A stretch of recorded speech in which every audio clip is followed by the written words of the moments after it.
সাকিব খানের ছবিও চলে না। যে ছবি 10টা লোক দেখে না তাকে ছবি বলবো কেন আমি? যদি উঠে আসতো সাকিব খান 10টা ছবি বলেন তো, সাকিব খান একটা ছবি পরে অনেক ছবি বলে না কেন? আর এখনকার নায়ক হচ্ছে সন্ত্রাসী, করে নেশা করে। তার নির্দেশে নিতে হবে আপনাকে ফটোগ্রাফার, তার নির্দেশে নিতে হবে আপনাকে স্ক্রিপ্ট রাইটার। আগে কাজ করে তার নাম হতো যে আমি রাজ্জাক হয়েছি, এখন আমাকে 5 লাখ টাকা দেয়। এখন আগেই কইতো আমার 5 লাখ টাকা দেয়, আমি রাজ্জাকের মতো অভিনয় করতে পারি। আর এখন যারা আসলো চরিত্র ফরিত্র কিছু জানতে চায় না, কত টাকা দিবেন, গাড়ি দিয়ে আইনেন, আমার ড্রাইভারের টাকাটা ঠিক মতো দিয়ে, খাওয়া টাকা কত দিয়ে। 29 বছর পার হয়ে গেছে, সালমান শাহ মনে নেই। এখনো সালমান শাহ নিয়ে লোকজন মিছিল করে যে মা ফাঁসি দেবে, কিন্তু যখন জানবে যে তার ছেলে নির্দোষ তখন আবার সে বলবে যে সত্যের মৃত্যু নেই, আমি প্রমাণ করে দেবো আমার ছেলে নির্দোষ। এবং তখন ছেলেকে নির্দোষ করবে, তখনই সে তালিতে বাঁচবে।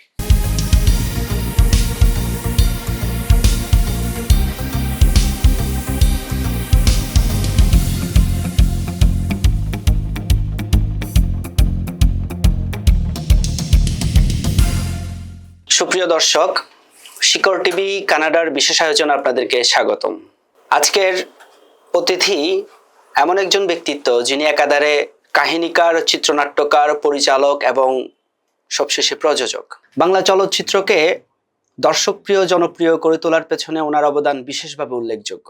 রাজ্জাক, ববিতা, শাবানা আলমগীর, 90 দশকের তুমুল জনপ্রিয় বাংলা সিনেমার সুপারহিরো সালমান শাহ থেকে শুরু করে বর্তমান সময়ের অনেক জনপ্রিয় অভিনেতা অভিনেত্রীকে জনপ্রিয়তার শিখরে পৌঁছানোর কারিগর তিনি। আমাদের সাথে আজকে উপস্থিত আছেন জনাব ছোটকু আহমেদ।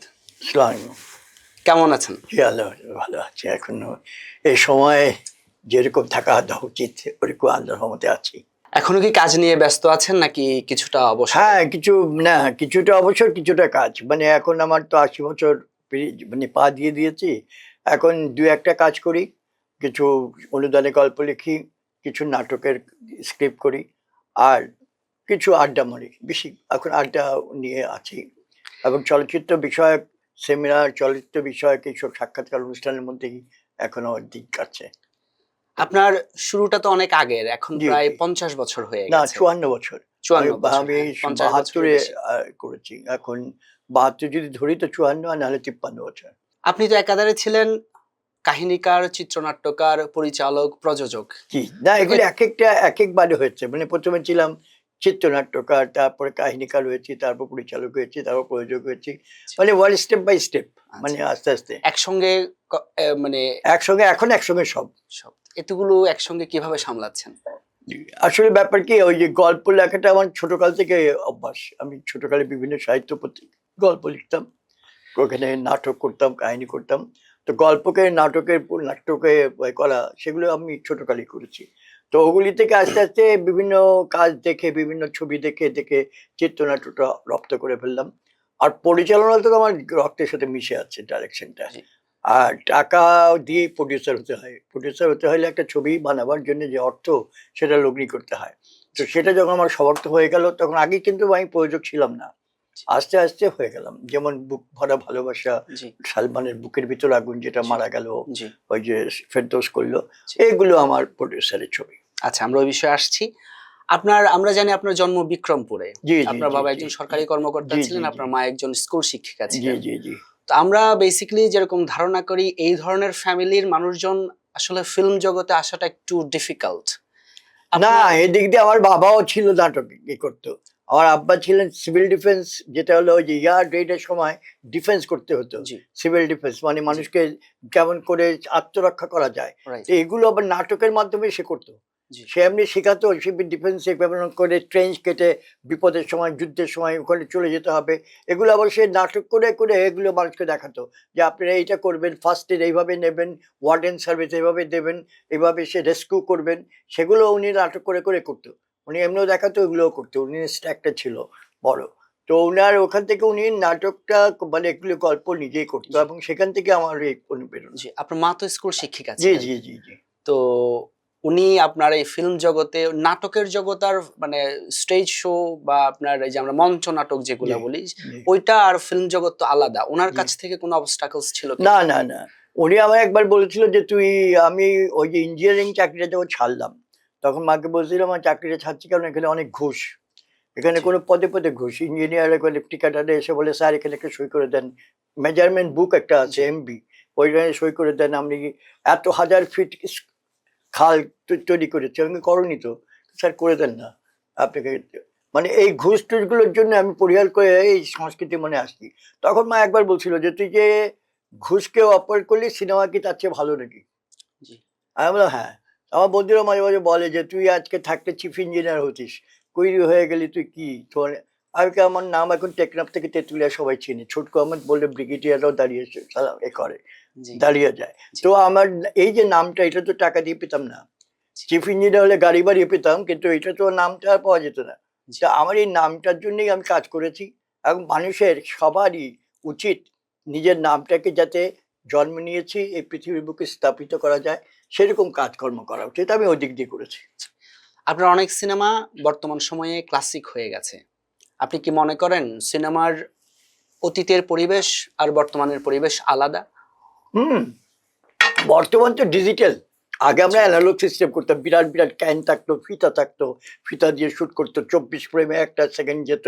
হ্যাঁ, তখন আমরা সব করতাম সেলিব্রেটেড পর্দায়। এখন তো সব ডিজিটাল, একেবারে এর মধ্যে টেপের মধ্যে আপনি ওটা ইরেজ করে আবার করতে পারছেন। আমরা তখন মানে নষ্ট হলে আর ওটা ইরেজ হতো না, মানে মানে হাজার হাজার ফিট যেত গিয়ে আমাদের সব এ করতে। এখন তো কিছুই না, এখন এটা ডিজিটালের মধ্যে করেছে। এখন ভয়েস কত রকম সিস্টেম বেরিয়েছে, ওগুলো নেওয়া যায়। আমাদের সময় এগুলো ছিল না। জি। আমরা অনেক, আমরা এমন একটা ভাগ্যবান লোক যে আমরা অনেকগুলো স্তর পেরিয়েছি। রাইট। এনালগ বলো, জেনেলগ বলো, ডিজিটাল বলো, সবগুলো আমরা দেখে আসতেছি। জি। আমরা সেই 1946 এর জন্ম তো, জি। তারপর থেকে আমাদের মতো মানে সুবর্ণ সময় কেউ পাবে না। জি। আমরা উত্থান পতন সবকিছু দেখেছি।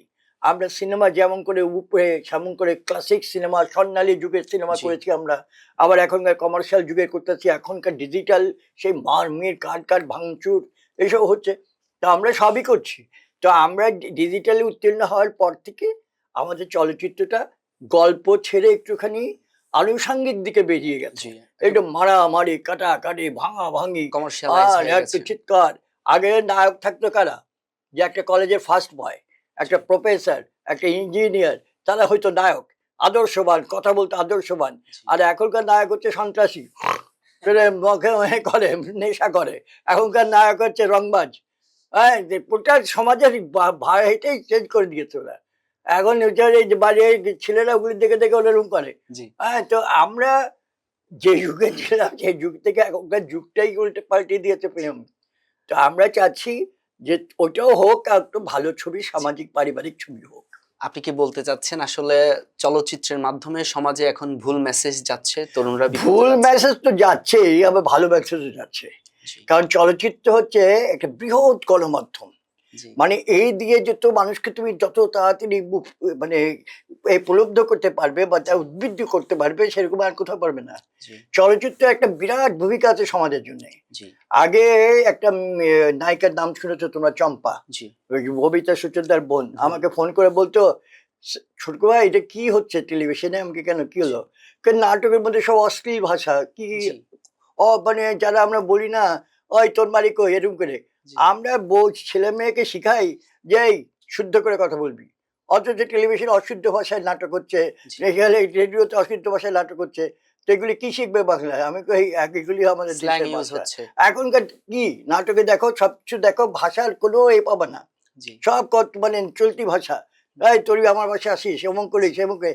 আমরা বলি এই তুই করে বলবি না, আপনি করে বলবি। আমরা যে শিক্ষাটা দিই, জি। সেই শিক্ষাটার থেকে এখন অনেক শিক্ষাটা পাল্টে গেছে। এবং এটা যে খারাপ হয়েছে এটাও আমি বলবো না, কারণ এটা যুগের চাহিদা, যুগের জন্যই হয়েছে। আপনি তো ফিল্ম লাইনের অনেকের সাথেই কাজ করেছেন। জি, সেই জি, জি। রাজ্জাক, ববিতা, শাবানা আলমগীর থেকে শুরু করে জি, জি। সালমান শাহ থেকে শুরু করে বর্তমানে অনেকের সাথে আপনার অনেক কাজ হয়েছে। জি, জি, জি। আপনার নিশ্চয়ই ফিল্ম লাইনে অনেক গল্প আছে। জি, জি, জি। আপনি যদি ওই গল্পের মধ্য থেকে কিছু মজার মজার গল্প আমাদের সাথে শেয়ার করতেন। এটি একটা প্রবলেম হয়ে যাবে, কারণ অনেক গল্প তো এখানে সাবানার সাথে আর রাজ্জাকের সাথে। আর ব্যাপার হলো কি, আমি একটু অন্য ধরনের ছেলে, আমি একটু মানে নিজের ভারিক্কিটা রাখি। সবার সাথে ওই মানে আর্টিস্টের সাথে মিশি কাজের জন্যে, মানে কাজ ছাড়া ওদের সাথে গল্প নিয়ে নেই, একমাত্র রাজ্জাক ছাড়া। রাজ্জাক ভাইকে নিয়ে আমরা অনেক গল্প আছে আমার। রাজ্জাক ভাইয়ের জীবনী একটা লিখতে দিয়েছিল আমাকে। রাজ্জাক ভাইয়ের জীবনের সব কথা আমাকে টেপ করে দিয়ে গেছে, রেকর্ড করে দিয়ে গেছে, আমার জি। সব কিছু করা আছে। তো রাজ্জাক ভাই আমাকে খুব ভালোবাসতো। আমি যে কোনো জায়গায় মনে করো একটা ধূমপান বিরোধী অনুষ্ঠান হবে, জি। রাজ্জাক ভাইকে নিয়ে যেতে হবে, সবাই ভয় পাচ্ছে বলবে না, আমাকে বললো ছুটকু ভাই একটু রাজ্জাক ভাইকে নিয়ে আসেন, আমরা ওই যে লালবাগ দুর্গে একটা ধূমপান বিরোধী সমাবেশ করব। তো রাজ্জাক ভাইকে কি বললাম, রাজ্জাক ভাই চলেন। কোথায়? আমাকে এরকম আপনাকে প্রধান অতিথি বানিয়েছে ওখানে।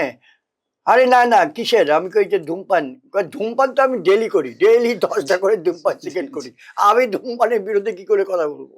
আমাকে দেয় এটা প্রত্যাশা মাদক বিরোধী সংগঠন, বিরাট অনুষ্ঠান করতেছে পুরো লালবাগ দুর্গতে। এর আগে করেছি আমরা জাদুঘরে, তার আগে করেছি আমরা চিড়িয়াখানায়, বিভিন্ন জি। জায়গায় করে লোককে রূপায়িত করে যে ধূমপান না করে। জি। কয় কিন্তু আমাকে আজকে ধূমপান করেন না, আজকে চলেন আমার সাথে। রাজা ভাই কিন্তু কোথাও যায় না, উনি আমাকে ওই এটা দিয়েছে জি। যে আমি যেখানে বলেছি আমার ছবি, সেকেন্ড ছবি ছিল, আমার প্রথম ছবি ছিল রাজ্জাক ভাইয়ের জি। নাচবো, রাজ্জাক রাজ্জাক ববিতার। ববিতার। হ্যাঁ, সেকেন্ড ছবিতে রাজ্জাক ভাই নাই। জি। তো সবাই বললো রাজ্জাক ভাইকে ছাড়া তুমি ছবি করবো। আমি কই, আমার গল্পটা হচ্ছে রাজকীয় গল্প, রাজদণ্ড। জি। মঞ্জু ওয়াসিমের তখন প্রভাব, জি। প্রতিপত্তি, তারা যে সব করে ওইরকম তলোয়ার মারে, সে রাজকীয় ড্রেস পরে একেবারে যাবে। জি। তো আমি ওই ছবিতে রাজ্জাক ভাই কোথায় নেবো? জি। তো বলে তাহলে কি করবে? আমি কি রাজ্জাক ভাইকে দিয়ে ছবি উদ্বোধন করাবো? ইম্পসিবল। রাজ্জাক ভাই তো নিলাই না, তুমি তোমার জি। বকা দিবে, জি। আবার তুমি তাকে এনে এটা ছবি উদ্বোধন করবে। আমি কি দেখেন না? জি। গেলাম রাজ্জাক ভাই, রাজ্জাক ভাই আমি একটা ছবি বানাইতেছি এরকম পোশাকি ছবি, পোশাকি ছবি। হ্যাঁ, আমি কি, হ্যাঁ পোশাকি তো দিন এখন। তখন অঞ্জু ওয়াসিম বাম্পার সামাজিক ছবি টবি ওই যে চলে। তো রাজা ভাই বললো আমার কিন্তু ছবিটা আপনাকে ক্ল্যাপ স্টিক দিয়ে উদ্বোধন করতে, তখন ক্ল্যাপ দিত, এরকম একটা আছে না, ঠা একটা বাড়ি জি। মারতো, জি। হ্যাঁ, যে হ্যাঁ, শর্ট হ্যাঁ, উদ্বোধন রাইট। হলো, হ্যাঁ। সেই ক্ল্যাপটা দিয়ে আপনাকে উদ্বোধন করতে হবে। কবে? আমি কই ওইখানে। কই ঠিক আছে। এখন রাজাক ভাই এসে অঞ্জু ওয়াসিমের সামনে, আদিল ওরা সবাই ছিল, ক্ল্যাপ দিয়ে আমার ছবি উদ্বোধন করে গেছে। তার মন মানসিকতা গ্রেট। রাজ্জাক জি। ভাইয়ের সাথে অনেক গল্প আছে, কিন্তু আর যেসব আর্টিস্টে বললো ওর সাথে জি। ওরকম ফ্যামিলি টাচ নাই, মানে একটা গল্প করতে হলে যে একটা পারিবারিক একটা ইয়ে থাকতে হয়। রাজ্জাক ভাই বাসায় যেমন গালি, আমাকে বলতে এই লক্ষ্মী ছটকু এসছে, একটা এ দেন, কলা দাও। আমি জি। আমার কলা খুব পছন্দ করি, দেয়ালের মধ্যে কলা থাকতো আমার জন্য, কলা জি। নিয়ে দিত আমাকে, আমি কলা খেতাম। তো এই যে এগুলো এগুলো কিন্তু আর সব আর্টিস্টের সাথে হয় না। সালমানের সাথে হতো, সালমান ওই যে গল্প লিখতে গিয়ে বাসাতে যেতাম, তখন ওই ওর খিচুড়ি এনে খাওয়াতো, গরুর মাংস দিত, ওইগুলো এনে খেয়ে ওই স্ক্রিপ্ট শুনতো। ও জি। আবার খুব ডেভোটেড আর্টিস্ট ছিল, জি। মানে যে জিনিসটা করবে সেটা বুঝে নিতে চেষ্টা করতো। জি। তার ড্রেস কি হবে, তার পোশাক কি হবে, পরিচ্ছদ কি হবে, সে বুঝতে চেষ্টা করতো। জি। অনেকে তো আছে না, আছে ছোট ভাই পাঠাই দেন ড্রেস, কেন পাঠাবো, কিসের জন্য পড়বি, কোন কিসের ডায়লগ বলবি, কিরকম ক্যারেক্টার কিছু জানে না। কিন্তু সালমানের দিক দিয়ে বাহ, ও সব কিছু বুঝে নিত, কিন্তু সে চুল কিভাবে বানবে, ক্যাপ কিভাবে উল্টো করে পরবে, নিজের ড্রেস সব নিজে করে নিত। তো এদের সাথে কিছু গল্প আছে, কিন্তু আর যাদের কথা বললেন ওদের সাথে গল্প নেই। ও সাবানের সাথে খুব গল্প আছে, এটা জি। বলবো। জি, শিওর। আমার সত্যের মৃত্যু নাই করার সময় সালমানের মা হবে শাবানা। সত্যের মৃত্যু নাই ছবি দেখে তো, জি, সুপার অবশ্যই। বাম্পার ছবি, যে দেখে মানুষ কাঁদতে কাঁদতে ঘর থেকে বের হয়। সেটা মা করবে শাবানা। তো শাবানাকে বলা হলো, শাবানা বললো আমি মা করবো না, আমি এখন জসিমের নায়িকা করি, আলমগীরের জি। নায়িকা করি, ওয়াসিমের নায়িকা করি, এখন আমি মা করতে হবে না। তা আমরা অনেকগুলো বললাম যে গল্পটা শোনো, গল্পটা শুনলে যদি ভালো লাগে। তার আগে শাবানার স্বামী কেন আসামি স্কিপ করে দিয়েছে, একটা ভালো সম্পর্ক হয়ে গেছে, তার স্বামী ছিনতাই স্কিপ করেছি। তো সে আমাকে বললো এটা এ করতে। তো আমি তাকে দিকে বললাম প্লিজ গল্পটা শুনো, গল্পটা শুনে না করে দে, পছন্দ হয়নি। না না সামান্য হাজবেন্ড সাদেক সাহেব বলছে না না তুমি গল্প শোনাও না, গল্প শোনালে এ হয়ে যাবে। আমি কই ভাই একটু গল্পটা শোন, যদি শুনে পছন্দ নাই করিস না। মা করলে তো নায়িকা হবে না, আর আর বাঙালির যে তো বাংলাদেশ জি। একবার মা করে ফেললে, একবার মাইন্ডসেট বোন করে করে ফেললে। ফেললে একেবারে নায়িকা আর পছন্দ করে না। জি। একটা আমাদের দেশে যে একটা দোষ, নায়িকা এই জন্য করতে চায় না। তো শাবানা বললো আচ্ছা ঠিক আছে তুই আমার বাসায়, গুলশান, এই যে গুলশানের বাসাটা 2 নম্বরে। আমাকে বললো আয় ওখানে বসে গল্প করবো। গেলাম, গল্প টল্প নিয়ে, ও আর গল্পের কথা শুধু আর কথা বলে না, বলে যে এই ছোটকো ভাই আসে, ওই ডাল পুরি দাও, এ দাও, খাওয়ার কথা বলতেছে, গল্প শুনে না। আমি সালে এত আশা করে গেছি, প্রডিউসার আশা করে আছে যে সালমান হলে ছবিটা সুপার হিট হবে, সালমান গল্প শুনে না। সাদেক বলে আসছেন না আপনি, আবার আসছেন, আবার আপনি আমার বউকে পটাবেন না, না জি। এটা খান, খাইয়ে দেন, গল্প টল্প শোনাতে হবে না। আর কি, আচ্ছা ঠিক আছে আপনি যান, আমি শাবানার সাথে কথা বলি। শাবানা বলে গল্প শুনবো? কি তুই তো গল্প ভালোই লিখিস, গল্প শুনে কোনো লাভ নেই, এক কাজ কর, খা, এটা এটা ভালো আজকে রাঁধছে বাবুর্চি, এটা রাঁধছে, আগে গল্প শুনবি তাহলে জায়গা, খাবো যাবো না। কথা বল, বলতেছি, ও কিন্তু ওদিকে কোনো খেয়ালই দিতেছি না, ও খাওয়ার দিকে আছে, এটা পাঠাও বাবুর্চিরে বলতেছি, অনেক বলতেছি। আস্তে আস্তে দেখে শাবানা চেঞ্জ হচ্ছে, গল্প শুনতেছে আর বলতেছে। আমি তখন কাটতি মারতেছি, আগে থাক আর শুনে কি করবি, গল্প শুনবি না যে করবি না যখন, না না ওই পরটা কি হলো, আমি হাসতে হাসতেছি, আমি বলি না আর থাক, আর পড়েছি আর একটু বইয়ের পরটা চেয়ে কি হবে, গল্পই তো ছবি করবি না, সাদেক সাহেব তো দিবে কিনা, চল জায়গা, এই জায়গা, আরে না গল্পটা তো ভালোই হচ্ছে, আর একটু বল, ওইটা বল, বলতে বলতে সাদেক আমি এটা করবো। জি সাদেক বলে কি বলতেছ, আজকে এটা জসিম না করছে তোমাকে নায়িকা করতে, তার ছবি নায়িকাতে ডিস্টার্ব হবে। না না গল্পটা অনেক ভালো, আমার উপরে গল্প, ছোট অনেক ভালো গল্প লিখছে। এই যে একটা গল্পের প্রতি প্রেম, আর্টিস্ট কি করবে, আর্টিস্টের তো ছবির গল্পের প্রতি প্রেম থাকতে হবে, চরিত্রের প্রতি ভালোবাসা থাকতে হবে। আর এখন যারা আসলো চরিত্র ফরিত্র কিছু জানতে চায় না, কত টাকা দিবেন, গাড়িতে আইনেন, আমার ড্রাইভারের টাকাটা ঠিক মতো দিয়ে, খাওয়াটা কত মতো দিয়ে, ওই স্যান্ডউইচ আনায়েন। জি অনেক এক নায়িকা আছে তো এও বলতে পারে না, স্যান্ডেল আনাই দিয়ে ওখান থেকে, কি সোনার গা থেকে, আরে শাল। তো এই অবস্থা, তো এরকম অনেক গল্প আছে বিখ্যাত লোকদের সাথে। আমরা যদি একটু পেছনে যাই, আপনার প্রথম কাজ জি। পরিচালক হিসেবে রাজ্জাকের সাথে। হ্যাঁ, রাজ্জাক তো তখন জনপ্রিয়তার মোটামুটি তুঙ্গে, তুঙ্গে। তুঙ্গে। হ্যাঁ, আপনি নবাগত পরিচালক হিসেবে ওনাকে কাস্ট করতে আপনার ওই তেমন কোনো সুবিধা? অনেক অনেক ঝামেলা হয়েছে, আমাকে সবাই বলছে যে রাজ্জাক তো তোমার ছবি করবি না। এই কয়দিন আগে তার অকৃতম বন্ধু হলো দিলীপ বিশ্বাস, নাম জি শুনছো? নাম অনেক শুনেছি। নাম করা, যে আমাদের দেবাশিস বিশ্বাসের বাবা, রাইট। ওর অনেক বাবা, ও হলো রাজ্জাকের মানে বুজম ফ্রেন্ড। তো দিলীপ বিশ্বাসের ছবি করতে গিয়ে রাজ্জাক বলে কি বা এটা সেট বানাইছো, সেটা কোনো একটা বড় লোকের বাড়ি হইলো, ভাইগা ফেল, আজকে আমি শুটিং করবো না। এবং সে 3 লাখ টাকা দিয়ে 1.5 লাখ টাকা দিয়ে যে ছবির সেট বানায়, ভাইগা চলে যায় ও, ওর পছন্দ না হলে। জি এমন জিনিস, ও যেখানে যাবে একেবারে নিখুঁত খুঁজে। রাজ্জাক ভাই গেলেই মানুষ মনে করে থরথর করে এই করতে থাকে যে কোন জায়গাতে কোথায় ভুল আছে ধরে ফেলবে। হুম। কারণ ও তো রাজ্জাক ভাই তো অভিনেতা শুধু না, টেকনিশিয়ানও, ডাইরেক্টরও, প্রডিউসারও। তো সেই রাজ্জাক ভাই তোমার ছবিতে অভিনয় করবে, আমি কি যাই একটু দেখে করি, কয় ও কখন আসে জানো, শুটিং যদি থাকে 8টায়, সে আসবে 12টায়, তোমার পোষাবে? আর কি তাই যাই গিয়ে আলাপ করি, কারণ প্রথম ছবি যদি ওই যে বলে না পয়লা রাতে পাকের না একটু Right, বিড়াল না right. মারলে হয় না। তো ওরকম গেলাম রাজ্জাক ভাইয়ের বাসায়, রাজ্জাক ভাইকে যে গল্প শোনালাম, রাজ্জাক ভাই বললো, আমি করলে আরেকটা কথা বলি, কিছু মনে করেন না? বলে বলো। আপনি নাকি সেট পছন্দ লাগলে চলে যান, আপনি নাকি সময় মতো যান না, তো আমাদের তো কস্টিং অনেক বেড়ে যাবে, আর আমি নতুন ডাইরেক্টর, কস্টিং বাড়ালে তো প্রডিউসার পাবো না। বলে তোমার কটার সময় আমার যেতে হবে বলেন? না তুমি না, আপনি করুন, উনি সবসময় এক আজ পর্যন্তই মরার আগ পর্যন্ত আপনি করে ছাড়া কথা বলে না, যখন খুব ভালোবাসা এসে পড়ে তখন তুমি বলে, তা আপনার কটার সময় আসলে চলবে? আমি কি ম্যাক্সিমাম 10টা, প্রত্যেক দিন 10টায় আমাকে পাবেন। এবং মিরাক্কেল, আমার সব সেটের লোকেরা এরা সবাই বলে কি করছেন আপনি, প্রত্যেক দিন 10টায় আসছে এবং টাইম মতো কাজ করে সে গেছে। আর আমিও করছি কি 8টা থেকে 10টা পর্যন্ত অন্য ছোট ছোট যা কাজ আছে করে ফেলতাম, যে রাজ্জাক ভাই আসবে তার আগে এগুলো শেষ করে ফেলি। এবং রাজ্জাক ভাই আসলে এসেই বলতে, এই নতুন ডাইরেক্টর দিকে ফাঁকি মারবা না, লাইটটা ঠিক মতো করো। তখন তো উপরে লাইট করতো, বুঝছেন, উপরে দেওয়ালের উপরে সব লাইট থাকতো, নিচে কোনো লাইট থাকতো না, খালি ফেস লাইট ছাড়া সব লাইট উপরে থেকে। রাজ্জাক তো তখন সুপারস্টার, আপনি একেবারে নবাগত একদম, পরিচালক। তো একদম। ওনার সাথে কাজ করতে গিয়ে আপনার ধরেন নার্ভাস? না না না না, আমি তো একই কথা বলি, আমি এর আগে অনেকগুলো ভালো ভালো কাজ হ্যাঁ। করেছি। চিত্রনাট্য প্রতিজ্ঞা, একটা লিখেছেন, প্রতিজ্ঞা, মিন্টু আমার নাম, বাম্পার বাম্পার বাম্পার ছবি, হিট। হ্যাঁ এগুলোতে কাজ করেছি আমি অ্যাজ এ প্রধান সহকারী পরিচালক, এবং এগুলি আমার স্ক্রিপ্ট করা, সব লেখা আমার। আর একটা সুবিধা আমার ছিল, সবাই জানতো আমি ইঞ্জিনিয়ার, জি আমি ওই ঠোকাই রাস্তা থেকে আসিনি। জি আমাকে যে প্রডিউসার আনছে আমার বাল্য বন্ধু, সে কোটি কোটি টাকার মালিক। ওই যে তিতাস একটু নদীর নাম, জি। তারপরে ওই শঙ্খচিল, যত বড় বড় ছবি আছে, মনের মানুষ, মতে পদ্মা নদীর মাঝি, ওর কথা। তো ও যখন আমাকে আনছে, এবং তিতাস একটি নদীর নাম ছবিতে তো আপনার অংশগ্রহণ ছিল। ওটা তিতাস একটি ওটাই নদীর তো নাম আমার প্রথম ছবি ছবি সহকারী অ্যাসিস্ট্যান্ট পরিচালক ডিরেক্টর হিসাবে, হিসেবে। হ্যাঁ জি ওটাই আমার প্রথম ছবি। তো ওইখানে আসার পরেও আমাকে একটু আলাদা অন্যরকম দাম দিত না, জি মানে ওরকম ফেলার মতো করতো না, ট্রিটমেন্ট যেমন করতেন, আমাকে একটু ছটকু সাহেব এদিকে আসেন, ওই আয় ঝটকু এদিকে, এরকম বলতো না। এরকম একটা, এটাই আমি ওই আমার লেখাপড়া শিক্ষিত যোগ্যতার থেকে পেয়েছি। তো এখানে গিয়ে রাজ্জাক ভাইকে আমার অত এও লাগেনি।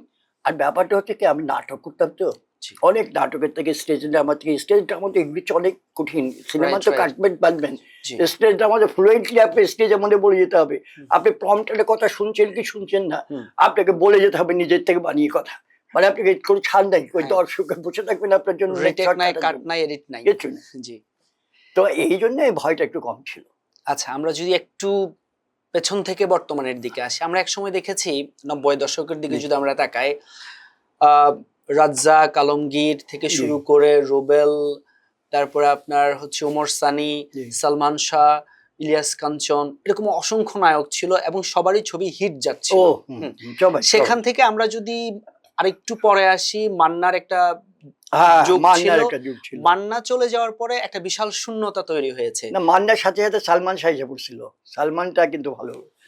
মান্না মারা যাওয়ার পরের কথা বলছি, মান্না মারা যাওয়ার পরে একটা শূন্যতা তৈরি হয়েছিল, মানুষজন আস্তে আস্তে হল বিমুখ হতে শুরু করছিল। ওইটা তো একটা অশ্লীলতার যুগে এসে পড়ছিল, একটা অশ্লীল ছবি, একটা কাট পিসের ছবি, এরকম। সেই জায়গা থেকে বর্তমান সময়ে এসে এখন আর আমরা মাল্টিপল মুখ পাচ্ছি না, আমাদের ফিল্মটা সিঙ্গেল সেন্ট্রিক হয়ে গেছে, একজনেই সীমাবদ্ধ হয়ে গেছে।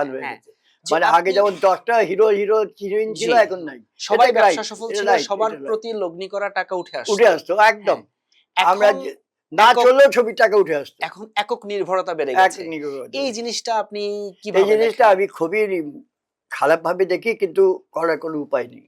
কারণ এই দেশটা শুধু এখানে না, এই আপনি যে কোনো ব্যবসায় যান, যেটা চাহিদা থাকে ওইটাই বিক্রি হয় বেশি, যেটা চাহিদা না থাকে সেটা করার কিছু নাই। আমাদের সাকিব খান হচ্ছে এক চেটিয়া ব্যবসাটা। কিন্তু আপনি আরেকটা কথা আপনাকে গোপনীয় ভাবে বলি, সাকিব খান শুনলেও কোনো অসুবিধা নেই, সেটা হচ্ছে সাকিব খানের ছবিও চলে না। তার ছবির যে কস্ট, মানে ব্যবসায়িক হিসাব ধরলে তার ছবি কস্ট হয় 15 কোটি 20 কোটি টাকা, তার ব্যবসা আমাদের সুপার হিট হলো 10-12 কোটি টাকার উপরে হয় না। মানে তাকে নেওয়ার সময় চিন্তা করে নিতে হয় যে আমার 2-3 কোটি টাকা লস থাকবে। আমরা যেমন অন্য ছবিতে দিয়ে বানাই তখন চিন্তা করি 20-30 টাকা লস থাকবে, 20-30 লাখ, কিন্তু ওকে দিয়ে বানালেই চিন্তা করে রাখতে হবে যে এই টাকাটা আপনি উঠাবেন কোত্থেকে। আপনি আমাদের দেশে যে ইন্ডাস্ট্রি, আমাদের যে ওটিটি, আমাদের যে বিদেশি, সব মিলিয়ে এত টাকা উঠে আসে না। যদি উঠে আসতো সাকিব খান 10টা ছবি বানাতো, সাকিব খান একটা ছবি পরে অনেক ছবি বানায় না কেন, বুঝতে পারছেন না? ওর প্রডিউসার যে নিয়ে আজকে অন্য আর্টিস্টকে নিয়ে বানাচ্ছে, বরবাদ যে বানিয়েছিল সুপার হিট ছবি, সে তো খুব বলে বেড়াইছিল আমার এত টাকা এত টাকা, এখন তো সাকিব খানের কাছেই যায় না, সে অন্যকে সিএমকে নিয়ে ছবি বানাচ্ছে। অন্যান্য যারা আছেন ওনারাও ওই ধরনের প্রতিযোগিতার পরিবেশ তৈরি করছেন না, করতে পারছেন না, কারণ সাকিব খানের একটা গুণগ্রাহী লোক আছে, একটা সিন্ডিকেট আছে, একটা দল আছে, সে ছবি বানাবেন না, আপনি যাবেন তার কাছে, ব্যাস আপনি নামে ডাইরেক্টর হয়ে যাবেন, তখন সে ছবি চলে যাবে বিভিন্ন রকম, তার নির্দেশে নিতে হবে আপনাকে ফটোগ্রাফার, তার নির্দেশে নিতে হবে আপনাকে স্ক্রিপ্ট রাইটার, তার নির্দেশে ফাইট ডাইরেক্টর, তার নির্দেশে বিভিন্ন রকম ড্রেস টেস, বিভিন্ন রকম নাচ গান, সকল রিকোয়ারমেন্ট করে তার নির্দেশে। আর ছোট্ট আমি দ্য ম্যান কারোর নির্দেশে কাজ করে না, বিকজ আমি ডাইরেক্টর, আমি সেলফ, আমি কারোর নির্দেশে কাজ করবো না। আমরা দেখেছি ফিল্মে একটা সময় ডাইভার্সিফিকেশন ছিল, বিভিন্ন ধরনের ফিল্ম তৈরি হতো, সামাজিক গল্প ছিল, অ্যাকশন ছিল। এখন সেই জায়গা থেকে সরে এসে একদমই কমার্শিয়াল ফিল্ম। আমাদের সেই ডাইভার্সিফিকেশনটা এখন আর নাই, এটা নাই কেন? না, ভালো ছবি হচ্ছে তখন, এই উৎসব একটা ছবি চললো, খুব ভালো ছবি, আপনার পরাণ খুব ভালো ছবি চলো, হাওয়া চললো, তারপর আরো অনেকগুলি ভালো ছবি কিন্তু চলছে, কিন্তু সেগুলো অত গরম না, মানে অত খবর হয় না। ভালো ছবি কিন্তু এখন আছে। আমি যখন এই যে ঈদে আমার আহারে জীবন ছবিটা মুক্তি পেলাম, ফেরদৌস আর একে নিয়ে, পূর্ণিমাকে নিয়ে, তখন আমি মনে করলাম যে ছবি বোধহয় নাই।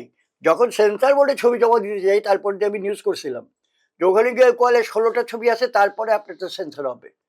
আমি বাজারে শুনি কোনো ছবি হয় না, ছবি নাই, হল হলোরা পাগল হয়ে গেছে ছবির জন্যে, আর 16টা ছবির পর আমার সেন্সর হবে। হ্যাঁ, কি নাম শুনলাম, একটা নামও মনে নেই, একটা নামও কেউ জানে না। তারা ছবি বানাচ্ছে, ভালো ছবি চলছে না, আওয়াজ হচ্ছে না, তাহলে আবার বানাতে পারছে না, কিন্তু ছবি হচ্ছে, ভালো ছবি আছে, ভালো ছবি, অনেক ভালো ভালো ডাইরেক্টর আছে, অনেক নতুন ছেলেরা আছে, তরুণ এরা ভালো ছবি বানাচ্ছে, কিন্তু তাদের ওরকম আর্থিক বল নেই দেখে তারা ওরকম প্রচার পাচ্ছে না। এবং গল্পের, আমাদের দেশে আমরা বলি কি কমার্শিয়াল গল্প দিয়ে করা যায় না। ওরা আমি কি হনু রে, আমি হই দ্য বেস্ট, আমি কি হমু, আমার নামটা হইলো, হ্যাঁ হ্যাঁ অমুকে ভালো ছবি বানাইছে, ব্যাস ওইটুক। ওই ছবির দর্শক দেখছে কিনা দেখে নাই, বিদেশে গিয়া কোথায় লবিং করে কোথায় নিয়ে গেছে, এগুলো তাদের কোনো ব্যাপার না। তারা হচ্ছে প্রডিউসারের মাথার মধ্যে পা দিয়ে নিজে উপরে হওয়া। তা আমি এই সিস্টেমটা পছন্দ করি না, কারণ ছবি হচ্ছে বৃহৎ গণমাধ্যম, আগেই বলেছি যে ছবি 10টা লোক দেখে না, তাকে ছবি বলবো কেন আমি? রবি যদি লন্ডন থেকে পুরস্কার পাই আসে, থেকে পুরস্কার পাইছি, সে ছবি না, সেটা হচ্ছে তার ব্যক্তিগত সাফল্য। ছবি সবাইকে দেখে ভালো বলতে হবে, মানুষের যে খেটে খাওয়া লোক, গ্রামের জনগণ, মুঠে মজুর শ্রমিক, এদের ছবি দেখতে হবে। এদের জন্য এরা ছবি বানায় না, এরা সব ছবি বানায় আহা হা হা ভালোবে, 10 জন লোক নিয়ে সে সেমিনার করবে, সাংবাদিকদের খাইয়ে প্রচার করবে, দিস ইজ। তো এরা কিন্তু বানাচ্ছে আমরা জানি না, কিন্তু ছবি আমাদের দেশে ভালো মেকার আছে, আমাদের চেয়ে অনেক ভালো ছবি বানায়। হ্যাঁ, আমরা যদি আমাদের বর্তমান প্রেক্ষাপটের দিকে তাকাই, তাহলে আমরা দেখি যে আমাদের মাল্টিপ্লেক্স গুলাতে ভারতীয় সিনেমার আধিপত্য, বলিউডের সিনেমা, হলিউডের সিনেমা এখন নাই, ওটা আগে আমরা ছিল। মাঝে দেখেছি, বেশ কিছুদিন খুব চলেছে। কোনটা? আমাদের বলিউডের মাল্টিপ্লেক্স গুলোতে আমরা দেখতাম যে আমরা বসুন্ধরা সিনেপ্লেক্স আমরা দেখতাম, বা ব্লকবাস্টারে দেখতাম যমুনাতে ভারতীয় সিনেমা চলে, না কিংবা হলিউডের সিনেমা অনেক আগে কথা, তাহলে এখন চলে না, ভারতীয় কোনো ছবি চলে না। কোপ্রোডাকশন যদি হয়, কোপ্রোডাকশন ছবি চলে, ভারতীয় ছবি চলে না, তবে ইংলিশ ছবি চলে, ইংলিশ ছবি চলে। তো এই যে ধরেন পশ্চিমা সংস্কৃতির সাথে আমাদের যুব সমাজ বা তরুণদের, ওরা ওটা দেখে আমাদের সোসাইটির সাথে তো এটা অ্যাডাপ্টেড হবে না। এই যে একটা কনফ্লিকশন তৈরি হয় আমাদের সংস্কৃতির সাথে, যে একটা দ্বৈরথ তৈরি হয়, এটাকে আমরা কিভাবে ট্যাকল করতে না, পারি? এটা আপনি সব জায়গায় সব দেশই হবে, কারণ সব দেশেরই কালচার আরেক রকম, আরেক দেশের কালচার আরেক রকম। আপনাকে সবকেই নিতে হবে। বৈদেশিক সংস্কৃতি বলে কিছুকে পরিহার করতে পারবেন না, কারণ বিশ্বটা এখন চলে আসছে মোবাইলের মধ্যে, বিশ্বটা চলে আসছে ওটিটির মধ্যে, গুগলের মধ্যে, তো বিশ্বকে নিয়ে আমাকে চলতে হবে। না, আমি যেটা বলতে চাচ্ছিলাম, আমাদের এখানে ভালো গল্প বা ভালো চলচ্চিত্র নির্মাণ হচ্ছে না বলেই আমরা বিদেশি সংস্কৃতির প্রতি নির্ভর হয়ে যাচ্ছি কিনা? না না না না, আমাদের এখানে অনেক ভালো ভালো গল্প হচ্ছে, আমাদের ভালো ভালো গল্পকার আছে, সাহিত্যিক আছে, কিন্তু আমাদের সেটা মূল কথা, গল্পর জন্য যে টাকাটা লগ্নি করবে, সে লগ্নিকারক নাই। আমাদের গল্প বানালে গেলে বলে ছোট ভাই কি গল্প বানাইতেছেন, একটু কম পয়সা যেন বানান, একটু কম করে, মানে ওই 20-30 লাখ টাকার মধ্যে।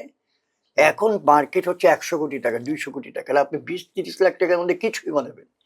আমাদের লগ্নিকারক নাই, প্রডিউসার নাই, ভালো এটাই একালে প্রয়োজক নাই, যারা টাকা দেবে বলবে যাই 200 কোটি দিলাম ছবি বানা, তাহলে দেখতে ওই যে মেধা যারা বলতেছে কলকাতা, ইন্ডিয়া বা মাদ্রাজ, ওগুলো আমাদের দেশে তৈরি হচ্ছে। আপনি বলেছেন আমাদের দেশের সুপারস্টারকে নিয়ে ছবি করলেও 10 কোটি টাকার বাজেটের ছবি হলেও ওঠে না, বাজার নাই। কিন্তু যদি সেরকম ছবি বানানো, বাজারটা আবার তৈরি হয়ে যাবে।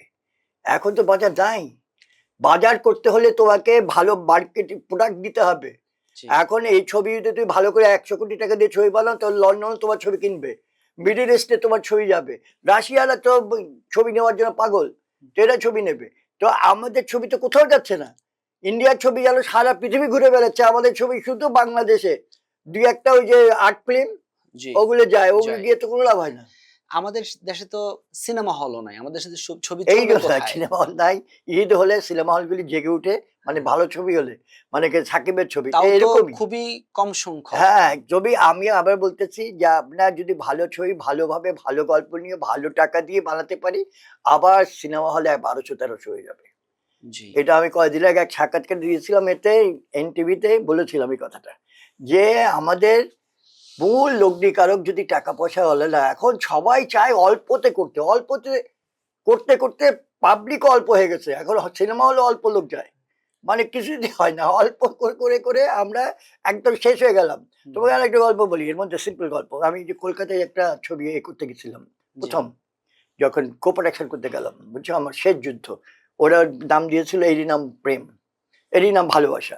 তখন আমাদের বললো বাজেট কত, তো আমি বলি বাজেট আমরা তো নর্মালি 1,20,00,000 টাকা বানাই, তো 2 দেশে যখন বানাবো 1.5 কোটি টাকা মতো।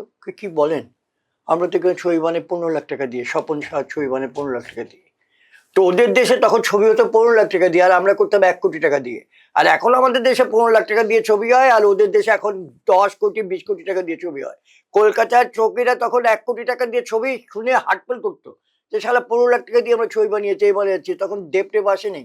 দেব আসার পর থেকে ওদের ছবি ইন্ডাস্ট্রি বাড়তে থাকলো, আর আমরা কমতে কমতে কমতে কমতে মাটির সাথে মিশে গেলাম, ছবি শেষ হয়ে গেল। জি, ওদের ওখানে তো অনেকগুলা ইন্ডাস্ট্রি আছে, যেমন আপনার সাউথের অনেকগুলো অনেক ইন্ডাস্ট্রি সাউথ আছে, আছে, বলিউড বোম্বাই আছে, হলিউড আছে। এর পরেও ওরা টিকে আছে, প্রগ্রেস করছে, ওদের ছবির বাজেট বাড়ছে। আমরা তো একক, আমাদের এখানে তো অন্য কোনো তুলনায় নেই। কম্পিটিটর নাই। আমরা প্রোডাকশন তারপরেও দিয়ে আমরা রাখছি, হ্যাঁ, প্রোডাকশন দিয়ে রাখছি। তারপরেও আমরা ভালো করতে পারছি না কেন? আমাদের বাজেট দিন দিন কমছে, Yeah, আমাদের ছবির সবকিছু মান কমছে। খারাপ হচ্ছে, আমাদের লগ্নি উঠে আসছে আমাদের না। মন মানসিকতাটাই অনেক হয়ে গেছে।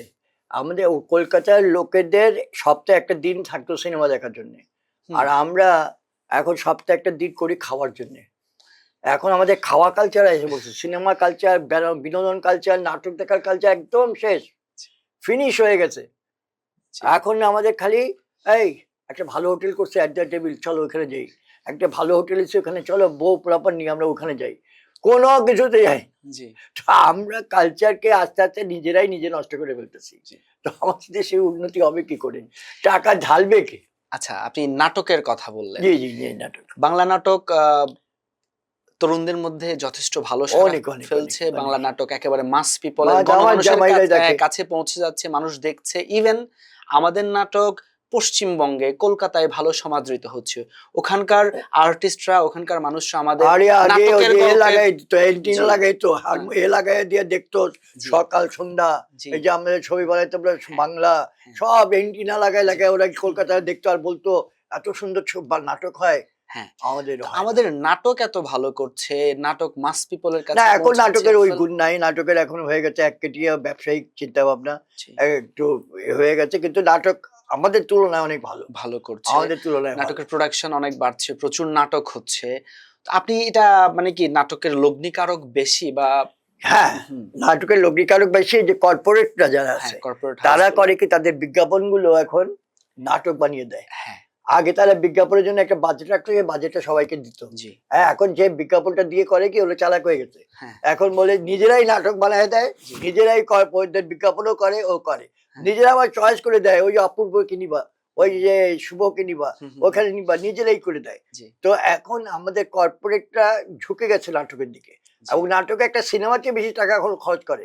হুম, ওরা এমন আছে, একটা আর্টিস্ট, এই যে যাদের নাম বললাম, তারা জি, এখন এত টাকা কামায়, তুই ভাবতে পারবো না ফিল্মের লোকের এত টাকা পায় না এখন। জি, অনেক হ্যাঁ, টাকা হ্যাঁ, বলে। এই যে নিলয় বলে একটা ছেলে ছিল, হ্যাঁ, আছে, আলমগীর, ও তো ফাটাফাটি, হ্যাঁ, ওর ব্যবসা, আর ওর মানে এখন আর সবচেয়ে বড় হয়ে গেছে এখন ওই যে আমাদের মোশাররফ করিম আছেন, জি, মনিটাইজেশন হয়ে গেছে, হ্যাঁ, হ্যাঁ, এ হয়ে গেছে, এখন ইউটিউবে চলে বিভিন্ন যায়, দিক দিয়ে হ্যাঁ, টাকা পায়, করে দিলেই টাকা পায়। জি। আচ্ছা, একটা সিনেমায় ভাই টাকা পায় না কেউ, হ্যাঁ, সিনেমায় সব টাকা দেয়। আচ্ছা, একটা গল্প বা একটা আলোচনা না করলে আসলে এই আলোচনা বলো বলো বলো অসমাপ্ত বলো, থেকে কোনো যায়। সেটা হচ্ছে আপনার নামের সাথে জি, সবথেকে বেশি জড়িয়ে আছে আমাদের প্রয়াত নায়ক, সালমান শাহ। বাংলা সিনেমার বরপুত্র জি সুপারস্টার সালমান শাহ। জি জি জি আপনি তার সাথে দুটো ফিল্ম করেছিলেন। জি জি আপনার ডিরেক্টরে মানে আপনার পরিচালনায় জি দুটো জি ছবি হয়েছিল। জি। একটি সমাপ্ত, আরেকটি অর্ধ অর্ধ সমাপ্ত, সমাপ্ত জি জি ছিল। এবং যে ছবিটা আপনি শেষ করেছিলেন, সত্যের মৃত্যু নেই, বাংলা সিনেমার ইতিহাসে অন্যতম প্রধান অন্যতম ব্যবসা ব্যবসা সফল ছবি। হ্যাঁ। তো আপনি যদি ওই গল্পটা একটু বলতেন, অর্থাৎ সালমানের সাথে আপনার পরিচয় কিভাবে বা এই আচ্ছা, জার্নির পুরা ঠিক জার্নিটা আছে, যদি একটু বলছি সামারাইজ করে বলি বলতেন। বলি। সালমান আমার এই ছবি করার আগে আমার 4টা ছবি করেছে, আমার 4টা গল্প। জি, একটা হচ্ছে আশা ভালোবাসা, একটা হচ্ছে স্বপ্নের ঠিকানা, জি। এটা এখন হ্যাঁ, হ্যাঁ, পর্যন্ত হ্যাঁ। অনেক রাইট, ব্যবসা রাইট। হ্যাঁ, হ্যাঁ, সফল হ্যাঁ। ছবি, এটা আমার আমার হুম, লেখা। হুম, হুম।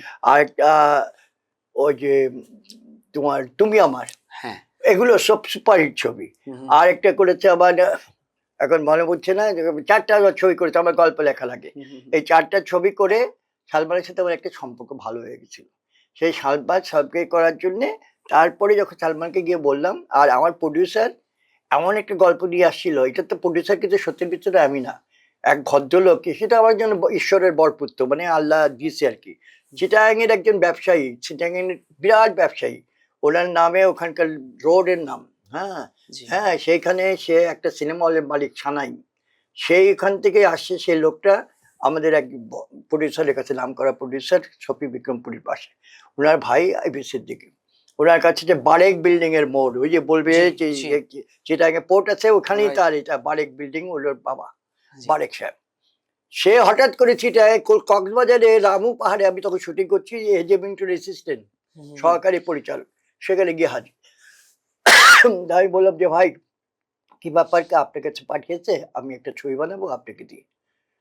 আমার তখন বাজার কিন্তু ভালো না, জি। নাচবো, এ বানাইছে, এগুলো অনেকক্ষণ ছোঁছো চলে, ওগুলো সামাজিক ছবি খুব একটা চলেনি। তো উনি এসে বললো আমাকে দিয়ে বানাবে। তাই বললাম কে পাঠিয়েছে আপনাকে, বলে এরকম সিদ্দিক সাহেব। সিদ্দিক সাহেবকে আমি খুব ও আরেকটা ছবির কথা বলছিলাম, দেনমোহর, জি বাম্পার হিট ছবি দেনমোহর, এই যে সিদ্দিক সাহেবের ছবি। আমারে বলে এই যে তিনটা সিনেমা হল বানিয়েছে সে দেনমোহর করার পর, কি আপনার টাকা দিয়ে বানিয়েছে? কেন আমার টাকা, আমি তো লিখে দিয়েছি, আমি তার পেমেন্ট পেয়েছি। দেনমোহর, তো ওনারা সব এসে, উনি আমাকে পাঠিয়েছে, উনি আমাকে খুব ভালোবাসে।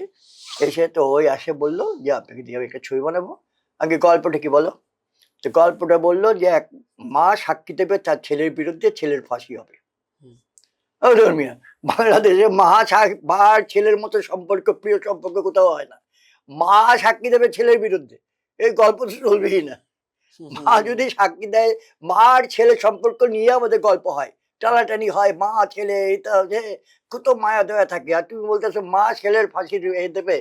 হ্যাঁ, আপনি আমার এরকম একটা গল্প পছন্দ খুব, আপনি একটু। হুম, হুম। সেই গল্পটাকে আমি পরে লিখলাম, এই সত্যের মৃত্যু নেই, যে মা ফাঁসি দেবে কিন্তু যখন জানবে যে তার ছেলে নির্দোষ, তখন আবার সে বলবে যে সত্যের মৃত্যু নেই, আমি প্রমাণ করে দেবো আমার ছেলে নির্দোষ। এবং তখন ছেলেকে নির্দোষ করবে, তখনই সে তালিতে বাঁচবে। আপনি তো ওই ফিল্মের প্রডিউসার ছিলেন। না না, আমি ভাড়া করা ডাইরেক্টর, তখন আমার ভাড়াও কম। তখন আমাকে 3 লাখ টাকা দিয়ে স্ক্রিপ্ট সহ, বুঝছো, জি। আমাকে 3 লাখ টাকা দিয়ে নিয়েছে, এবং খুবই ভালো প্রডিউসার। হুম। আর যেহেতু সিদ্দিক সাহেবের লোক, উনি আমার টেম্পিয়ান ঠিক মতো করেছে, এবং উনি অনেক ভালো লোক, আমি আচ্ছা। এখনো বলি। উনি এত ব্যবসা করার পর আমাকে জিজ্ঞেস করেছে আপনাকে আমি গাড়ি দেবো না কি দেবো না কি টাকা দেবো, আমাকে একটা কিছু দিতে হবে না, কারণ আপনি আমার কন্ট্রাক্টের টাকা পুরো দিয়ে দিয়েছেন। জি অনেকে আমাকে বলে, এখনো বলে, সত্যের মৃত্যু দিয়ে প্রডিউসারকে গিয়ে বলেন না আপনার একটা ফ্ল্যাট দিতে। হুম আমাকে একদম দরকার নেই, জি কারণ আমি নিজের যোগ্যতা যা পাওয়ার কথা উনি আমাকে দিয়েছে। উনি যদি আমাকে ওটা না দিত তখন আমি বলতাম, কিন্তু উনি দিয়েছে, এবং এখনো চিটায় গেলে গাড়ি পাঠিয়ে দেয়, তা আমাকে নিয়ে বেরিয়ে খাওয়া দাওয়া করে, এই যে সম্মানটা, ওই যদি আমি 10 টাকা নিয়ে নিতাম, এই সম্মানটা কিন্তু পেতাম না। জি অবশ্যই। সেই জন্যই। আচ্ছা, আপনি তো সালমান শাহর সাথে দীর্ঘ সময় ধরে জি, কাজ জি, করেছেন। জি। সালমান শাহর যে অরা ছিল, অর্থাৎ সালমান শাহর যে ফ্যাশন সেন্স ছিল, সে যেভাবে ক্যাপ পরতো, তার ড্রেস আপ, গেট আপ, তার ডায়লগ ডেলিভারি, চরিত্রের সাথে মিশে যাওয়া, আমরা এখন দেখছি সালমান শাহ তখনকার ফ্যাশন এখনকার এই জেনারেশন বা এই জেনারেশনের বলিউডের অনেক নায়ক সেটা বলিউডের ফলো অনেক করছে। করে 29 বছর পার হয়ে গেছে, সালমান শাহ মনে নেই, এখনো সালমান শাহ নিয়ে লোকজন মিছিল করে। জি। বাবা, সারা হ্যাঁ। পৃথিবীতে বাবা না। আমাদের বর্তমানের যারা ফিল্ম স্টার আছেন ওনারা কেউ সালমান শাহ হতে পারছেন না কেন, বা ওরকম আমরা আর কাউকে পাই নাই কেন? পাচ্ছি, একজন তো সালমান দেখিয়ে শাহ দিয়ে গিয়েছিলেন হওয়া যায় না, কারণ অনেকে বলে বা না তার ছোটকু ভাই, কাছাকাছি। হ্যাঁ হুম, ছোটকু ভাই আপনি এত ভালো ক্রিকেট খেলেন, আপনি সচিন টেন্ডুলকারের মতো হবে, হওয়া যায় না, এটা হ্যাঁ, হয় না। তার এটা কাছাকাছি। হয় কাছাকাছি, হয় যাওয়া যায়। হুম, গিয়েছিল মান্না, তো গিয়েছিল গণমানুষের কাছাকাছি চলে গিয়েছিল, হ্যাঁ মান্না চলে গেছিল। এই তারপরে সাকিব খান এখন কিন্তু হ্যাঁ, ভালো জায়গায় হুম, আছে, হুম, হুম, হুম, হুম, সাকিব খান ভালো আছে, কিন্তু সবার মতো সবাই হয় না। জি, সালমান শাহ একাধারে অ্যাকশন ছবি করতো, নাটকের ছবি করতো, ড্রামা করতো, প্রেমের ছবি করতো, সব দিকে মানাতো, ওর হুম, চেহারা হুম, মানাতো। হুম, আমরা গল্প লেখার সময় জিজ্ঞেস করতাম নায়ককে, সালমান নাকি মান্না, তো জি, বলে সালমান, তাহলে গল্প লিখতাম অন্যরকম, মান্না হলে এক গল্প লিখতাম জনগণের উপরে, হ্যাঁ, জনগণের হ্যাঁ, উপরে। তো এইগুলো এক একটা এক এক মানে প্রতিবাদী বিপ্লবী হ্যাঁ, গল্প প্রতিবাদী মান্নার বিপ্লবী ক্ষেত্রে। মতের মতন হুম, ওরকম লিখতাম। হ্যাঁ, আর সালমান ওর রোমান্টিসিজম থাকতো, ওর মধ্যে দুষ্টমি থাকতো, মিষ্টি এ থাকতো। হ্যাঁ, সালমান তো সব গল্পের সাথেই fit করে যেত, হ্যাঁ, সব ধরনের গল্পের সাথে। সালমান সব গল্পই ছিল, কিন্তু সালমান রূঢ়তা ছিল না, মানে কঠিন একটা কঠোর একটা ব্যাপার সবার এটার মধ্যে ছিল না। সালমানের মধ্যে অ্যাংরিনেসটা ছিল, কিন্তু ভায়োলেন্স ছিল না, জি, মানে মাইরা মুইরা কাইটা ভাই দুম আচ্ছা। ওরকম নেই। সালমান শাহ আসলে মানে সহকর্মীদের সাথে কিংবা ডিরেক্টর পরিচালকদের সাথে কেমন ছিলেন? উনি খুব বা খুব রূঢ় খুব ছিলেন না নাকি খুব না না না, অমায়িক খুব ফ্রেন্ডলি ছিলেন? অমায়িক, ফ্রেন্ডলি, এবং খুব খুব জোক হাসি করতো, খুশি, খুব জোক, হাসি হ্যাঁ, করতো, হ্যাঁ, জোক জলি করতো, জলি টাইপের সবার ছিলেন। সাথে মিশে যেতে হবে, ও আসলে একটা প্রাণ আসতো। আচ্ছা, সেটার মধ্যে যখন ঢুকতো ছেলেটা, তরুণের ছেলে তো, তারুণ্য ছেলে, নাচানাচি করতো, ও করতো, জি, একটুখানি দুষ্টমি করতো, না ও আর একটা, এবং সিনিয়রদের ঠিকই শ্রদ্ধা করতো, সালাম করে কাজ করতো। জি। মানে ওর মতন লোক খুবই কম হবে, বুঝছো। আমি তো অনেক আর্টিস্ট দেখেছি জীবনে, হুম, আমি সালমান শাহ একটাই, জি। One of the world. আপনি তো আচ্ছা, আপনি কি তার কোনো অসমাপ্ত স্বপ্নের কথা জানেন যেটা সে আপনার সাথে শেয়ার করেছিল? না, না, আমার সাথে বা যতক্ষণ কাজ ছিল ততক্ষণ হস্ত ছিল। জি, কাজের পরে একদম ও অন্যরকম, ও বেড়াতো, ও রাত্রের 2টার সময় কাজ শেষ করে যেত গিয়ে নয়ার একটা চা খেতে, জি। নয়ার ব্রিজে গিয়ে চা খেত, ওখানে গিয়ে বেড়াতো, ওখানে এ করতো। ওর একটা উদ্যমতা ছিল, তারুণ্যের যে উচ্ছলতা ছিল ওর মধ্যে। আমরা সম্প্রতি সালমান সালমান শাহর যে মৃত্যুর যে মামলাটা সেটা রিওপেন হতে শুনেছি বা দেখেছি। আহ, আপনি কি মনে করছেন যে এই মামলা পুনরায় ওপেন হওয়ার ফলে আমি সালমান এই শাহ ন্যায় মামলা বিচার সম্পর্কে পাবে? একদম কোনো কথা বলবো না, কারণ এটা এখন বিচারাধীন ব্যাপার, এটা বিচারাধীন হয়ে আসুক। এবং আমি একটা কথাই শুধু বলবো, সেটা এটা আগেও বলেছি কয়েকদিন আগে, এতে কথাটা হচ্ছে যে একটা কিছু হোক, একটা ফাইনাল স্টেজে আসুক। এই 29 বছর ধরে সালমানের মৃত্যুটাকে নিয়ে টানা হেঁচড়া করে সালমানের আত্মারও কষ্ট হয়। সুতরাং একটা ফাইনাল হোক, হয় মৃত্যু, আত্মহত্যা, নয় হত্যা, একটা কিছু হোক, হয়ে সালমানের যেন সে মিটমাট হয়ে যায়। শেষ সময়টাতে আপনি পরিচালক হিসেবে তার সাথে ছিলেন একেবারে যখন শেষ সময়, আপনি কি তার মধ্যে কোনো হতাশা, না, না, দুঃখ, না, না, কোনো না, কিছু একদম প্রত্যক্ষ? কিচ্ছু না। এই ও হতাশা ওর কাছেই আসতো না। ও এত প্রাণ উচ্ছল ছেলে ছিল, হতাশাই আসতো না। ও আইসা মানে এই যে বুকের ভিতরে আগুন না আমার কাজ যে করলো, অসমাপ্ত হ্যাঁ, কাজ যেটা, যশোহত্যা হ্যাঁ। কাজ, সব সময় প্রাণ উচ্ছল, ওকের মধ্যে টেরই পাইনি আমরা। ও হঠাৎ করে একেবারে এমন একটা সেটাই একটা বিশাল, একটা রহস্য, এটা এখনো রয়ে গেছে। তো জি, আমার মনে হয় যে এই রহস্যটা অবশ্যই মেটানো উচিত। সবার মধ্যে একটা আতঙ্ক, কি যে হলো এটা। এবং সালমানও তো মনে হয় একটা শান্তিতে নেই, জি, কারণ এত নিয়ে 29 বছর ধরে একটা ঘটনা নিয়ে। সুতরাং এটা হত্যা হোক আর আত্মহত্যা হোক, এটার একটা সুষ্ঠু বিচার হয়ে পরিসমাপ্তির দিকে এগিয়ে যাওয়া ভালো, হুম। কারণ একটা শান্তি আসুক সবার মধ্যে। বাংলাদেশের আপামর জনতারও চাওয়া হ্যাঁ, তাই। সবাই সবাই। আপনি 1989 সালে জাতীয় চলচ্চিত্র পুরস্কার জি, জি, পেয়েছিলেন। জি, জি। জি, আপনার তখনকার অনুভূতি কেমন? যে প্রথমবারের মতো জাতীয় চলচ্চিত্র পুরস্কার পেয়েছেন। তখন তো জি, তখনকার অনুভূতি বুঝো না, জাতীয় পুরস্কার তখন হচ্ছে অনেক অনেক অনেক দাম সম্মানের, অনেক ছিল, দাম। অনেক সম্মানের ছিল। তা জি, এখন তো সব যে কোনো সময় যে কোনো লোক পেতে পারে, লবিং হয়, জি, অমুক হয়, তখন তো এইসব ধারে কাছে যেতে পারতাম না আমরা। জি, তখনকার অনুভূতি তো ভাষায় প্রকাশ করা যাবে। ওই তখনকার আমলের জন্য এখনো, এই যে কাল পরশুদিনও যে 16ই ডিসেম্বর গেল না, জি, রাষ্ট্রপতি দাওয়াত দিয়ে তার বাসায় খাইয়েছে। জি, মানে তখনকার এই যে পুরস্কারের জন্য যে কত জায়গায় কত সম্মানিত হচ্ছি আমি, সেটা অভাবনীয় ব্যাপার। তো আমি অনুভূতি তো সবসময় ভালো হয়, কারণ পুরস্কার পাওয়াটা একটা চেতনার মতন একটা কাজ করে, মানে তোমার হুম, হুম, পরিশ্রমের হুম, হুম, সার্থকতা। জি, তো ওইটা ঠিক আছে।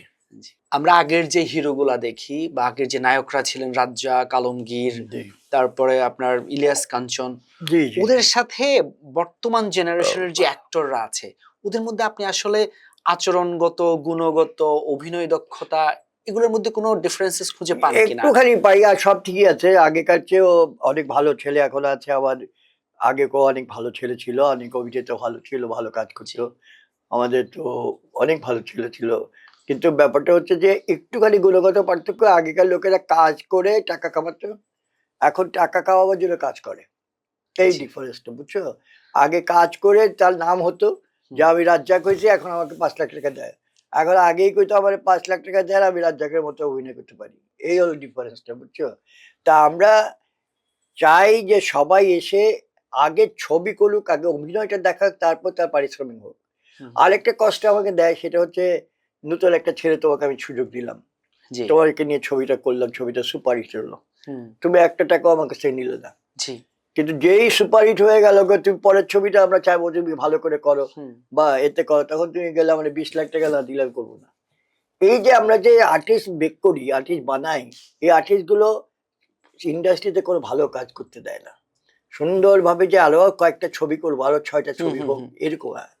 আমি তো বলছিলাম এক জায়গায় যে সাকিব খান যদি 20 লাখ বা 10, 30 লাখ, 40 লাখ টাকা করে নিয়ে 40টা ছবি করে, হুম, 20টা ছবি করে, তাহলে দেশের ইন্ডাস্ট্রি আবার জেগে যাবে। জেগে যাবে।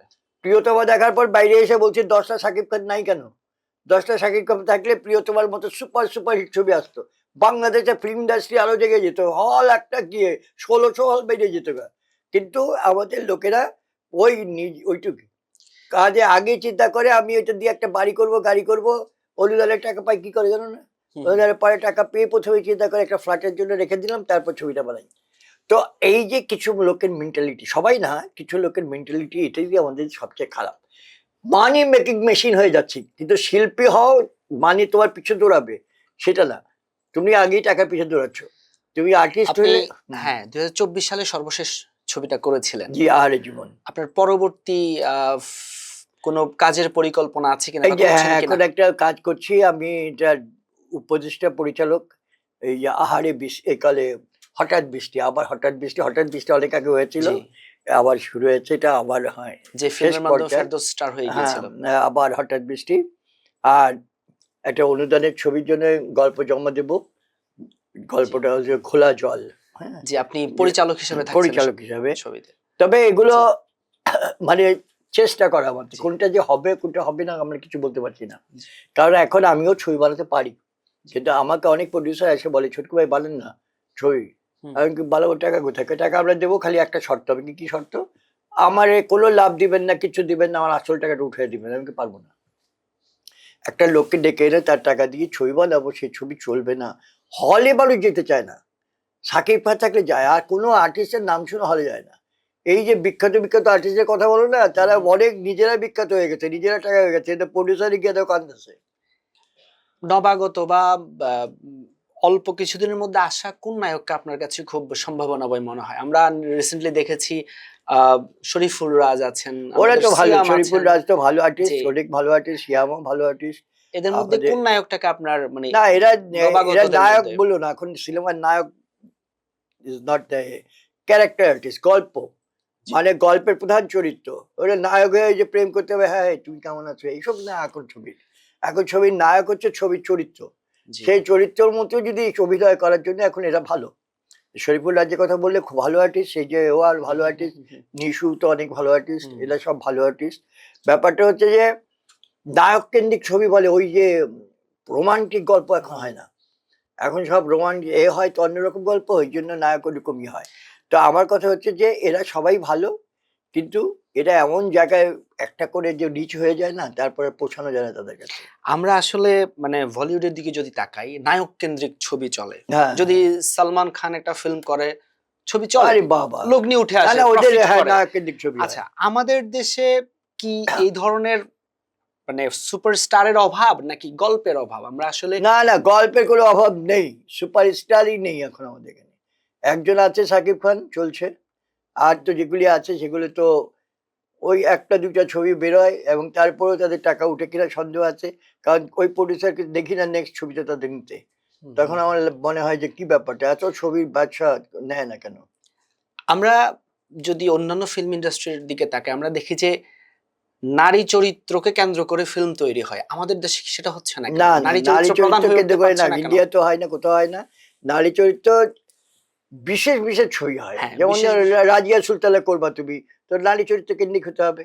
জি, তুমি করবা দস্যু ফুলন, হ্যাঁ, তো তোমাকে এটা নারী চরিত্র কেন্দ্রিক হতে হবে। জি, মানে বিশেষ বিশেষ কোনো চরিত্র যদি নারীদের নিয়ে হয়, যেমন আমাদের এখানে যদি কেউ খালেদা জিয়া বানায়, তো খালেদা জিয়ার করতে হবে। তো আমাদের জীবনে হচ্ছে যে বিশেষ বিশেষ জায়গায় আমাদের চরিত্র আসে। তো আমাদের ওইখানে নারী চরিত্র দিয়ে গল্প বা পুরুষ চরিত্র দিয়ে গল্প না, গল্প হচ্ছে গল্পের মতো হবে সেটা। তবে আমরা বেশিরভাগই নারী পুরুষ চরিত্রকে নিয়ে কেন্দ্র করে গল্প লিখি, কারণ পুরুষই বেশি পপুলার হয়ে গেছে এখন আমাদের দেশে। যেমন সাকিব খানের কাছে কোনো নারী চরিত্র আসতে পারে না, হুম, আগে সাবানার কাছে কেউ আসতে পারতো না, হুম, পুরো চরিত্র সাবানের সাথে করতে চাইতো।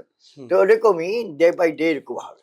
জি, তো এগুলো করে ব্যাপার না, ব্যাপার হচ্ছে তুমি আসল কথা হচ্ছে যে ছবি, গল্প দিয়ে ভালো ছবি বানাও, তোমাকেও একটা ভালো আর্টিস্ট বানানো যাবে, যদি তোমার একাগ্রতা, নিষ্ঠা, সাধনা থাকে যে আমি এটা আমার প্রথম ছবি এবং এটাকে আমি সুন্দরভাবে তৈরি করব, সুন্দরভাবে অভিনয় করব, দর্শকের মনের মধ্যে লাগিয়ে দেবো।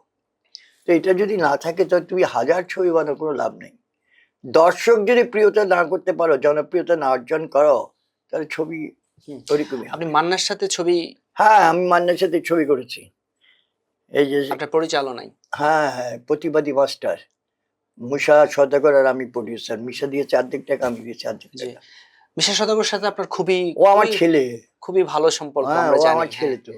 ও জি। সব জায়গায় আমার বাবা আমাকে বাবা বলেই ডাকে। জি আমার ফ্যামিলি কোনো এ হলেই, যেমন আমার 4 মেয়ে যখন মাস্টার্স পাস করলো, একটা রিসেপশন পার্টি করেছে 33 তে, জি বিরাট করে। ও আমার সবকিছুই করে, আমার অসুস্থ হলে আমাকে দেখাশোনা করে। জি। মানে হি ইজ এ গ্রেট আমার জন্য আরকি। আমার জি। ছেলে নাই তো, তো ওই আমার সব। হুম। তো মিশা সওদাগরের সাথে আমার একটা ভালোই আছে এবং আজ সকাল থেকেই আমরা গুড মর্নিং দিয়ে শুরু করি। বাংলাদেশে এখন যদি শিল্পী বলে থাকে একমাত্র মিশা সওদাগর।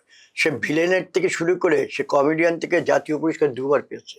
একটা ভিলেনের থেকে এ করে এখন এ করেছে এবং সে খুব মানে এখন মনে করো শাকিব খান এটা যারা ছবি করছে তার চেয়ে ৪ ডবল বেশি ছবি করেছে সে। মানে জি। বাংলাদেশে এমন কোনো ছবি নেই যেখানে ভিলেন মানে ও নেই, এবং ওর হুম। শৈল্পিক সত্তা এত প্রখর, এত এই যে তুমি বরবাদটা দেখো, ওর মির্জার একটা ক্যারেক্টার করেছে, কি দারুণ। তো মিশা এখন চলচ্চিত্র ইন্ডাস্ট্রিকে টেনে নিয়ে যাচ্ছে। সাকিব আর মিশা যাই। আপনি অসংখ্য নায়ক নায়িকা তৈরি করেছেন, অসংখ্য ভালো ভালো ফিল্ম তৈরি করেছেন। বাংলাদেশকে, বাংলাদেশের জনগণকে, বাংলাদেশের চলচ্চিত্র অঙ্গনকে জি। এভাবে সমৃদ্ধ করার জন্য আপনাকে ধন্যবাদ। Thank you. ধন্যবাদ ছোটকু আহমেদ, আজকে আমাদেরকে সময় দেওয়ার জন্য, শিকড় টিভিকে সময় দেওয়ার জন্য আপনাকে অসংখ্য ধন্যবাদ। ধন্যবাদ ভালো থাকবেন। আমিও শিকড় টিভির কর্তৃপক্ষ এবং তোমাকে এবং যারা এই অনুষ্ঠান দেখবে তাদের সবাইকে আমার মনের অন্তঃস্থল থেকে আমি আন্তরিক শুভেচ্ছা জানাচ্ছি, ভালোবাসা জানাচ্ছি, এবং তাদের সবাইকে আমি একটা কথা বলবো যে চলচ্চিত্রকে বাঁচিয়ে রাখতে হবে। চলচ্চিত্র যদি না চলে, সিনেমা হলে যদি তরুণ ছেলেরা না যায়, তো বাইরে গিয়ে মদ খাবে, বাইরে গিয়ে মেয়েদের নিয়ে টানাটানি করবে, একটা সন্ত্রাস আরো বেশি বাড়বে। অনেক সময় এগুলো যেগুলি নষ্ট করবে বাইরে, সেগুলি যদি একটা সিনেমা হলে গিয়ে সিনেমা দেখে, তাহলে তাদের মন মানসিকতা অনেক চেঞ্জ হবে। কালচারটা মানুষের মনের মধ্যে চাষ করতে হবে। সংস্কৃতি যদি মনের মধ্যে আসে, তবে কোনো খারাপ জিনিস মনের মধ্যে বসতে পারবে না। আপনাদের কাছে একমাত্র অনুরোধ যে আপনারা চলচ্চিত্রকে দেখবেন, বাংলা চলচ্চিত্র দেখবেন, বাংলাদেশি চলচ্চিত্র দেখবেন এবং চলচ্চিত্রের মানুষকে আপনারা ভালোবাসা দেবেন। ধন্যবাদ।